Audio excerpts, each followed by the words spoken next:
ಇದೊಂದು ಅಸಲಿ ಎತ್ತಿನ ನಕಲಿ ಕಮಾಲ್. ಕಳ್ಳ ಹೆಜ್ಜೆ ಪತ್ತೆ ಹಚ್ಚೋಕೆ ಬರೋರೆ ಮಹಾನ್ ಖತರ್ನಾಕ್ಗಳು.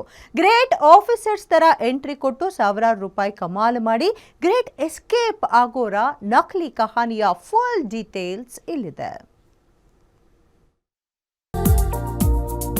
ಕಳ್ಳೀವಳು ಅಯ್ಯೋ ಕಳ್ಳೀವಳು, ಕಳ್ಳೀವಳು ಅಯ್ಯೋ ಕಳ್ಳೀವಳು. ಇಲ್ಲೊಬ್ಬಳು ಬರೋಗತ್ತು ನೋಡ್ರಿ.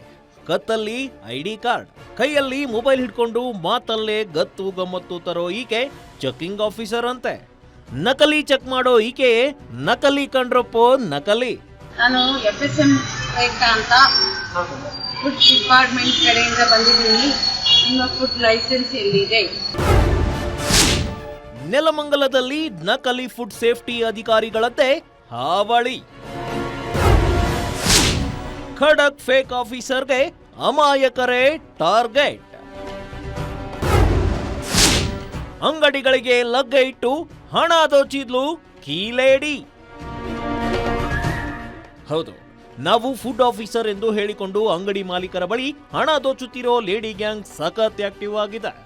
ಬೆಂಗಳೂರು ಹಾಗೂ ಬೆಂಗಳೂರು ಗ್ರಾಮಾಂತರದಲ್ಲಿ ಈ ಗ್ಯಾಂಗ್ ಸಕ್ರಿಯವಾಗಿದ್ದು ಅಮಾಯಕ ವ್ಯಾಪಾರಿಗಳಿಂದ ಹಣ ದೋಚುತ್ತಿರುವ ಘಟನೆಗಳು ಬೆಳಕಿಗೆ ಬರುತ್ತಿವೆ. ನೆಲಮಂಗಲದಲ್ಲೂ ಕೂಡ ಇಂತಹದೊಂದು ಪ್ರಕರಣ ಬೆಳಕಿಗೆ ಬಂದಿದೆ. ತರಕಾರಿ ಅಂಗಡಿಗಳು, ಬೇಕರಿಗಳು, ದಿನಸಿ ಅಂಗಡಿಗಳಿಗೆ ಎಂಟ್ರಿ ಕೊಡೋ ಈ ಖತರ್ನಾಕ್ ಫೇಕ್ ಆಫೀಸರ್ಗಳು ತಾವು ಫುಡ್ ಸೇಫ್ಟಿ ಅಧಿಕಾರಿಗಳು ಎಂದು ಪರಿಚಯಿಸಿಕೊಂಡು ಹಣಕ್ಕೆ ಡಿಮ್ಯಾಂಡ್ ಮಾಡುತ್ತಿದ್ದಾರೆ.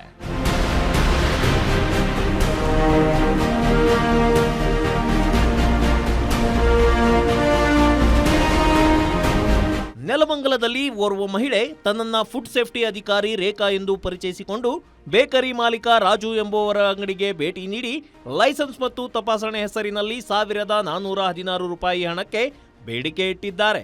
ಅಂಗಡಿಗಳಿಗೆ ಲೈಸೆನ್ಸ್ ಕೊಡೋದು, ತಪಾಸಣೆ ನಡೆಸೋದು ನನ್ನ ಕೆಲಸ ಎಂದು ಹೇಳಿ ಹಣ ಕೇಳುವುದು ಸಿಸಿಟಿವಿಯಲ್ಲಿ ಸೆರೆಯಾಗಿದೆ.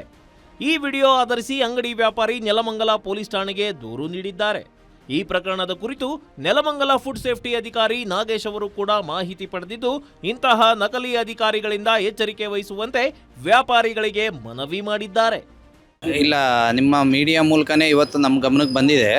ಸೊ ಈಗ ಈ ಕೆಲವೊಂದು ಹೋಟ್ಲುಗಳವರು ನಮಗೆ ಫೋನ್ ಮಾಡಿದರು, ಬೇಕ್ರಿಗಳವರು ಫೋನ್ ಮಾಡಿದರು, ಈ ಥರ ಬಂದು ಆಫೀಸರ್ಸು ಅಂತ ಹೇಳ್ಬಿಟ್ಟು ಇದು ಮಾಡ್ತಾ ಇದ್ದಾರೆ ಅಂತ ಹೇಳ್ಬಿಟ್ಟು ದುಡ್ಡು ವಸೂಲಿ ಮಾಡ್ತಾ ಇದ್ದಾರೆ ಅಂತ ಹೇಳಿದರು. ಸೊ ಅದಕ್ಕೆ ನೋಡೋಣ ಅಂತ ಹೇಳ್ಬಿಟ್ಟು ನಾವು ಇನ್ಸ್ಪೆಕ್ಷನ್ ಮಾಡೋಣ ಅಂತ ಬಂದ್ವಿ. ಸೊ ಇಲ್ಲಿಗೆ ಬಂದ ಮೇಲೆ ಮಾಹಿತಿ ಗೊತ್ತಾಯಿತು.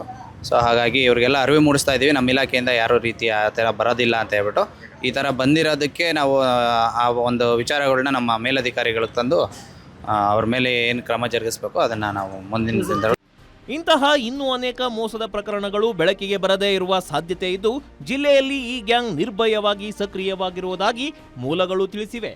ಈ ಹಿನ್ನೆಲೆಯಲ್ಲಿ ಬೆಂಗಳೂರು ಗ್ರಾಮಾಂತರ ಜಿಲ್ಲೆಯ ಪ್ರಾಮಾಣಿಕ ಫುಡ್ ಸೇಫ್ಟಿ ಅಧಿಕಾರಿಗಳು ಸ್ವತಃ ಕ್ಷೇತ್ರಕ್ಕೆ ಭೇಟಿ ನೀಡಿ ವ್ಯಾಪಾರಿಗಳಿಗೆ ಮೋಸದ ಜಾಲದ ಬಗ್ಗೆ ಜಾಗೃತಿ ಮೂಡಿಸಬೇಕಾಗಿದೆ. ಮೂರ್ತಿ ಬೀರಯ್ಯನ ಪಾಳ್ಯ, ಗ್ಯಾರಂಟಿ ನ್ಯೂಸ್, ನೆಲಮಂಗಲ.